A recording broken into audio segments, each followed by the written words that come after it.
So guys, ndio nimemaliza kuwatch hiyo interview, ilikuwa Citizen. Sasa ndio imeisha saa 7, imagine saa 7 ndio imeisha. Na mimi maoni yangu, Itumbi na Malala wapatiwe ring. Hiyo issue yao hawezi settle na maneno. Wapeane ring wapike. Guy. Hapo jo walikuwa wamekaa Malala, Njugush, Itumbi. Sasa Njugush mpaka Njugush akaambia Jeff ama tu huyu akuje akae hapa. Yaani wameargue. Si kai. Juu huyu anatetea serikali, huyu anaharibu. Wapewe ring. Hiyo vita yao haitaki lakini kuna watu wako na akili. Mngesikia argument ya Njugush. Brains. Kena. Queen. Anyway, good night.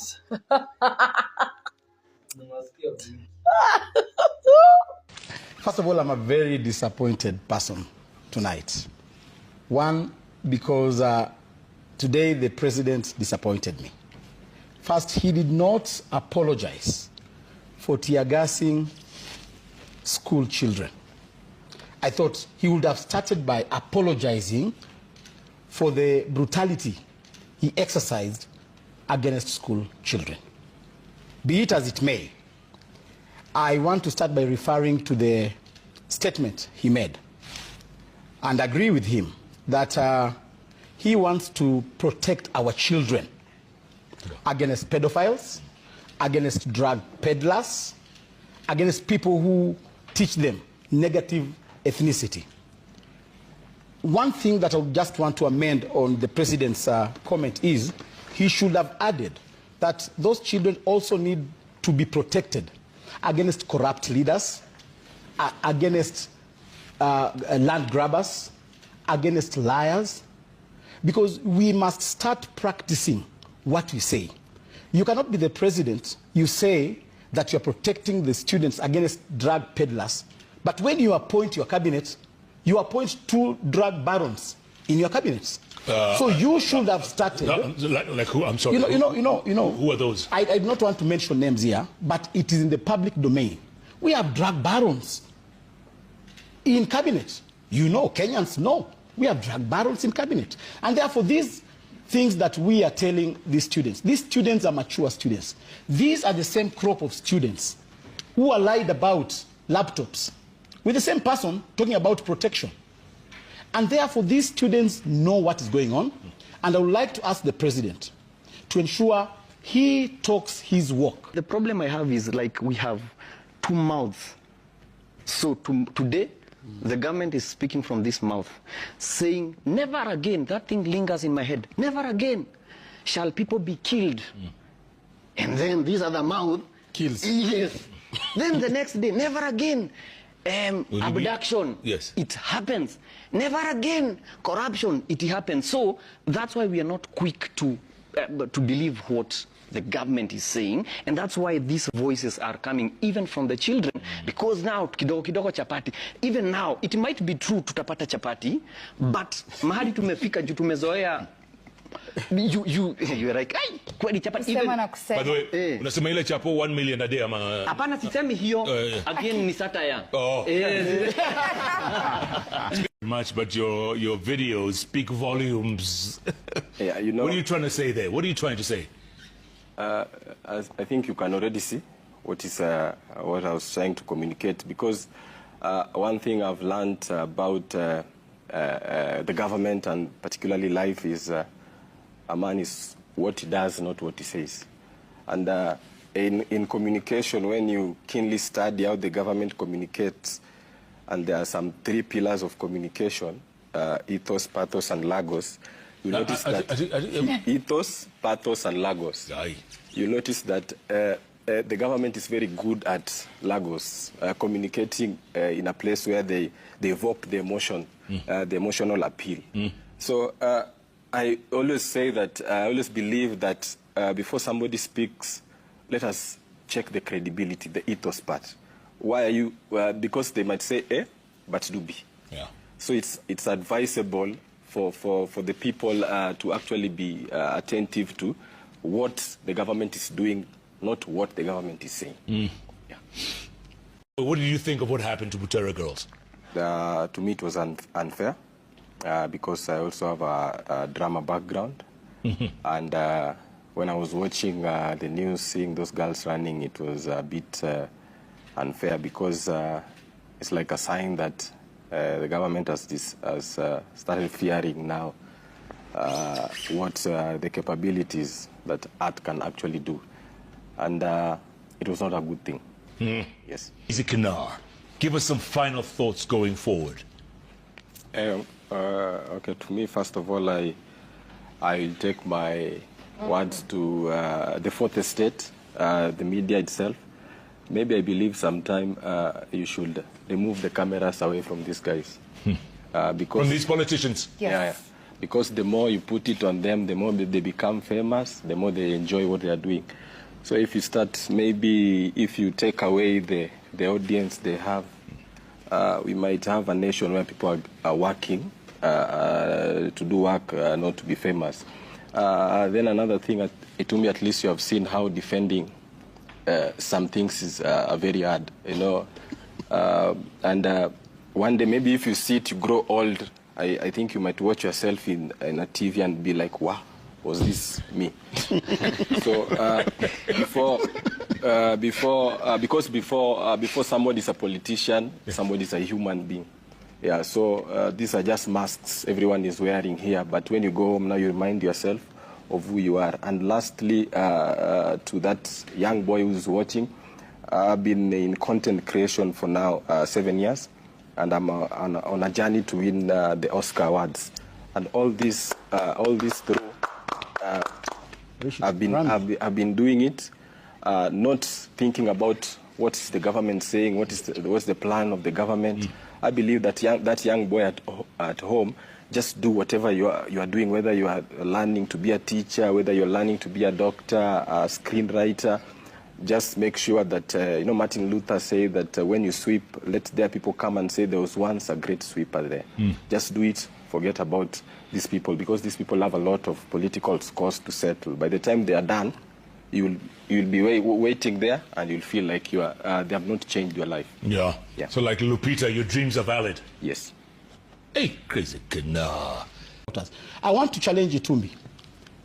These students know what is going on in their country. These students are chased from school to go and look for school fees because capitation money has not been given. Last year, 21,000 shilling per student was supposed to be disbursed to schools. Only 9,000 was disbursed. And the rest? Yet Itumbi and the president donated 500 million to Grammy Awards. We want Itumbi and the president to be accountable. The 500 million shillings they donated to Grammy Awards, where no Kenyan participated. If that money was used to sponsor a drama festival, if that money was used for capitation, then we will be making sense out of this. Grammy Awards, just before you go on, it will be wrong to continue this discussion without correcting that perspective. There was absolutely no donation made by Kenya government to the Grammy Awards. No, but just a minute, let me no, he's lying. So let me just correct him. Let me update him. He has no idea. Malala has no idea. Let me just tell him the truth. I have an issue with the Grammy Awards. What's an Grammy? You see, what's an Grammy? Okay. You were SG of UDA. But you see, 500 million shillings is not a joke. 500 million shillings. And now you want to tell us... If we don't get it, they'll get the money back. Now we want to know, we want accountability, because the Grammy committee categorically said they did not receive any money. So from tomorrow we shall be calling for accountability as to where that money went to. Second. Just before you go on, it will be wrong to continue this discussion without correcting that perspective.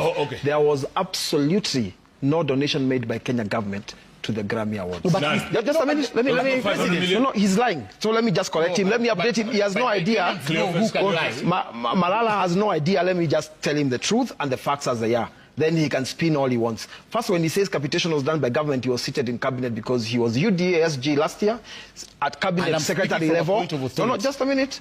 And he was seated there. He never corrected it in cabinet. He never spoke about it last year. He speaks about it now. But just a minute. On Grammy Awards, Kenya government Nigeria, Rwanda, and South Africa lobbied to have, Grammys had an idea to set up in Africa a Grammy, that's the Recording Academy headquarters.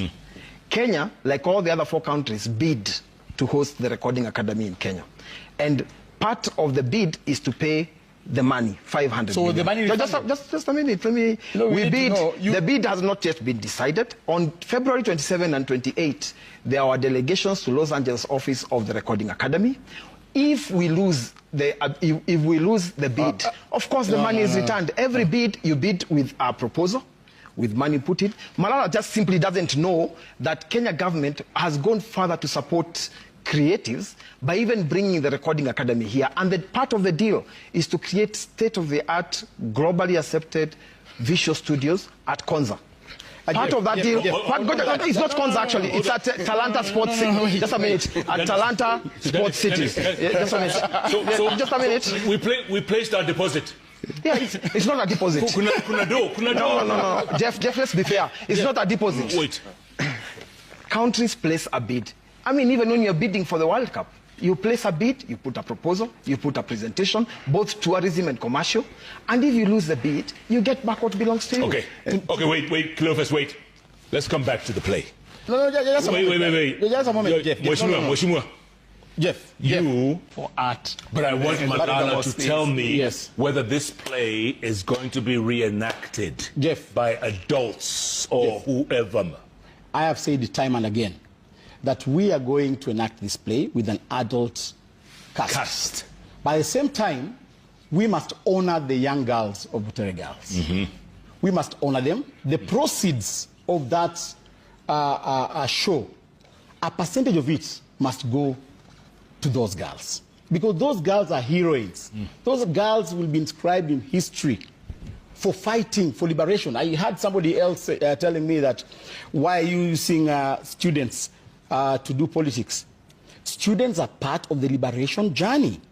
Remember South Africa? 1976. Sarafina. Students started the liberation journey. And therefore there is nothing wrong for students to take part in politics. There is nothing wrong for students to take part in creating and crafting their future. Okay, now, I am going to do this play. This is how I'm going to do it. Go on. First of all, 5 days after today, we're going to invite for auditions. We want to get the best actors. We don't want it to be a Nairobi thing, whereby only Nairobi actors or actresses participate in this. We are going to call for nationwide auditions. And this is how we are going to do it. We are going to put the script in the social media platforms. And then anybody, even if you're in Turukana, Wajir, Kakamega, Mombasa, take an excerpt of the script, look for somebody in your village, enact it, and upload it on TikTok. We will be able to get you and identify talent. This is going to be a Kenyan play. We are going to act this play using Kenyan artists. Even in the remotest villages, we are going to get artists. And therefore, I want to invite Itumbi. If you are an actor, get some piece of lines there with your friend, even if it's in State House, enact it, and he can be a very good sultan. Let me Sultan. Tukush, do you ever get worried when you do your stuff? No, one, because I was in KMC. You were well. In KMC I did journalism, so you're taught to be fearless. Yes. And he was also there. I think that's was he your senior? Yes, he was my senior. Walikuwa kwanza na drama mbili.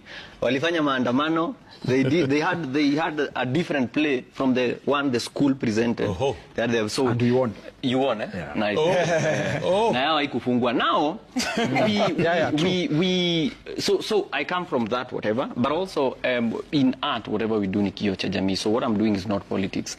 It's state of, actually it's one of my easiest things to create is current affairs. Because 50% has already been done. But it's also satire. It's satire, exactly. So 50% has been done. But my worry is, and I've seen Itumbi with the handbook, and I was so happy because now we are following the handbook. But when it comes now on the other side, because that's not him who makes the decision, when it comes to having a CS, we throw the handbook of the country, which is the constitution, and now we say a CS must not be a technocrat. Wewe ni beshte yangu. Again, we are talking about a teacher who is going to teach drama must not be a TSC. But now when it comes to the country, anyone, wewe, do you have anything in health? Ai, hauna. CS kuja tumpatie hii ya health. Haya, tunaenda security. Hauna mahali umeguzana security, tunapatia. So at the end of the day, the people who are not, like for example, we have a board chair who is not an engineer, but she's sitting anaambia engineer. So what does that also tell us? So I think we must walk the talk. And the problem I have is like we have two mouths. So today, the government is speaking from this mouth, saying, never again, that thing lingers in my head, never again shall people be killed. And then this other mouth kills. Yes. Then the next day, never again abduction. Yes. It happens. Never again corruption. It happens. So that's why we are not quick to believe what the government is saying, and that's why these voices are coming even from the children, because now kidogo kidogo chapati, even now it might be true tutapata chapati, but mahali tumefika juu tumezoea. You are like, ay, kweli chapati even. By the way, unasema ile chapo 1 million a day ama? Hapana, sisemi hiyo. Again ni satire. Oh. Speaking of satire, Jugu, check one of your skits. Musichome. Ebu check. Wali wako wapi? We, nyinyi ni waterere girls? Nyinyi ni hao mnajua sana. Darasa moja A. Katika darasa la hiyo play yenu haina nini? Haina mahali kuna makofi? Niwe nauliza. Nakwambia wewe Simba Malala. Wewe! Kwani anakaa hakuna mahali mnapiga makofi? Hapana. Unajua sasa mtemi hafurahi? Hamna mahali mnashangilia mtemi na kuonyesha mambo amefanya? Niwe nauliza. Hatuna. Edgar, niwe nauliza. Hamna? Hatuna. Nyinyi waigizaji, michezo ya kuigiza. Mlikuja zile kusoma ama kuigiza. Kio cha jamii ndio nyinyi hawa darasa moja A. Terere girls. Mko na court order. Okay. Haya. Your police station unatoka wapi? So I think one, the constitution allows us, and I think this is the most fortunate thing to happen in our times. The freedom of speech, and that's why people are asking question. Two, people are learned. When they are seeing these things, they know we should get this. Like, for example, tell me why an MP should be given money to do things that are devolved. And then the governor, so we are undermining devolution. The governor ako hapo, hapewi pesa. Every time they have press conferences, tunataka pesa iachiliwe, inaachiliwa nusu. But there is some money, quick money, yenye inatoka. Tunaenda mlima, pesa itatoka. Tunafanya nini? So there is quick money ya kanisa, but there is no quick money. Even for the MPs, jana waligoma, wakasema hatutaendelea, pesa ikatoka. Leo ikatoka. Yes. Haraka sana. By the way, how long does it take you to turn around the skit? Plus minus? I think 50%, as I said, work has already been done. Tunajua vile. And that's why we have books that you can take hiyo kitabu na useme hii ni Kenya. Mai waziri wa makazi. No, unasema hizi skits zako. Niko drako ila aterere. I'm saying 50% work has already been done. Like you know what he's saying or she's saying. I am Prince Job says so Juguna is a police station in Kenya. No, hiyo nilikuwa nimelenga, but now that it has come up again. Yes, it's come up. That's actually the flag of Germany upside down. Because we are talking about props. We are talking about it's propping and everything, so we make it work for what it is. So that's what it is. But again, I'll remind you, because I'm in a fire, the salvos are coming from here. Yes. And I think this is what I think we should avoid, where we have people who are not technocrats in places of making decisions, because whatever they do will always be he's right, he's wrong, you're wrong, I'm right. And that's why you find a lot of the technocrats who are in the previous cabinet after the maandamano to cool things down, then they were taken out, there's no fuss. Madam Nakumencha, she went and she was like, Nili, Futuakazi, there's no fuss. But the technocrats, starting with the impeachment, now coming to our latest guy in press briefing, they're always talking, I'm right, they are wrong. You are wrong, you're right. So when we separate all these things, We put people who want to do the right thing for the country and not to be right. I'm right, you're wrong. Because now what we are doing currently is you are wrong, and that's why they cannot apologize for tear gassing, because you are wrong for bringing politics. And now we say we are right, you are wrong for... So who brought politics in the play? Is it him, or is it now the tear gassing and everything? So everyone wants to be right. So, Jogosh, let me take your challenge. I mean, there's no play that is blocked from coming to State House. Let me say this because you've fairly asked me about my view on Butere Girls and the issues that have been discussed about it. Let me say I belong to the group of people who say, and I've heard throughout this bench as I spoke, who say that it was absolutely unnecessary to stop the play from being performed. Absolutely. Are you agreeing? Absolutely. Oh. Yeah. I mean, there's always the assumption that if you work for government, you hold a certain position. Yeah. In fact, KJ knows we share some platforms where I was very clear on those platforms that I am a playwright in this festival. I have a play and a verse that I've performed in the Nationals this year. I must point out, this is a playbook of the drama festivals, because you also have to appreciate that this happens within a certain framework and rules. So this is the Ministry of Education Rules and Regulation 2025. And on page 31 it says, trainers of Kenya National Drama Festival items shall be teachers and tutors registered by the TSC or lecturers employed by a registered post-secondary education. I am not a teacher. I'm not registered to be a teacher, just like Malala.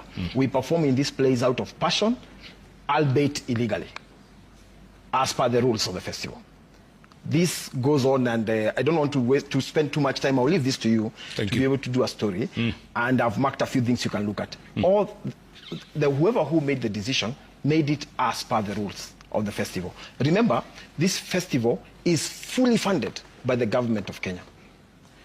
The accommodation, transport, quote-unquote fee for performance, the adjudicators who judge, the teachers, the backdrops, everything about this festival is judged by the government. So to be fair, government has a point to make rules.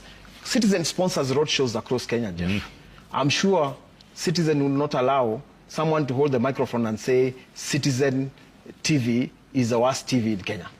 Because Citizen owns the roadshow. Even if there's freedom of expression on the roadshows, Citizen, by virtue of doing their roadshow, own whatever happens within that roadshow. That's number one. Number two, the issue of Butere Girls changed from a play to a discipline issue. Immediately, the curtains were open, and the girls took a microphone and said, we are not going to perform without our director. It changed from a play to a school discipline issue. Imagine a school assembly, and students come and say, because porridge did not have sugar today, we are not going to go to class. It immediately changes to a school discipline issue. Number three, there are unfair aspects on that. Even if we managed to get Butere Girls on stage to perform, one major unfair aspect was that some people were blocked at the gate by overzealous security personnel. And that was wrong. I mean, just allow people to perform a play. It's been performed in 3 stages. My very able teacher here, a man who I hold with much respect and who deserves the highest reward that its citizens spare, that the country spares for its citizens, Barak, has just given us a history from 339 BC.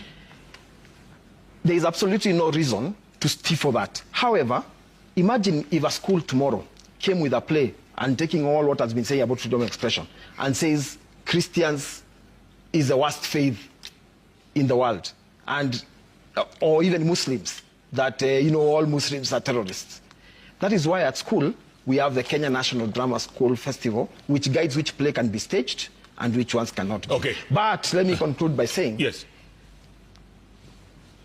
Jugushia and Crazy Kena, I am an avid consumer of their of what they produce. In fact, if they were to get the data, they would see I watch the items sometimes 2 or 3 times. They recently had a show of 6 people. I don't remember what it was called. Six. It was not a play. It was a podcast. Big Six. Yeah, the Big Six. The Big Six and the podcast, and it was staged somewhere. I mean, they were selling the tickets at premium. I'm among the people who bought the most tickets, and they'll tell you because because I don't go even for complimentaries. I consume art. They criticize government in their items. Nothing has ever happened to them. They even tell off government sometimes. No one has ever come for them. So government accepts creative economic criticism, but within a school system, there are guidelines in which to handle that. But then what you say next? Only 8% has been implemented, according to Galendo, according to other surveys that has been done.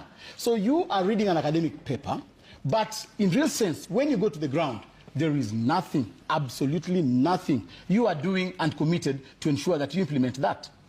I don't really want to get into the politics, but has government performed on affordable housing, which you promised? Hundreds, thousands of houses. You promised 250,000 houses in a year. Just a minute. We started housing levy in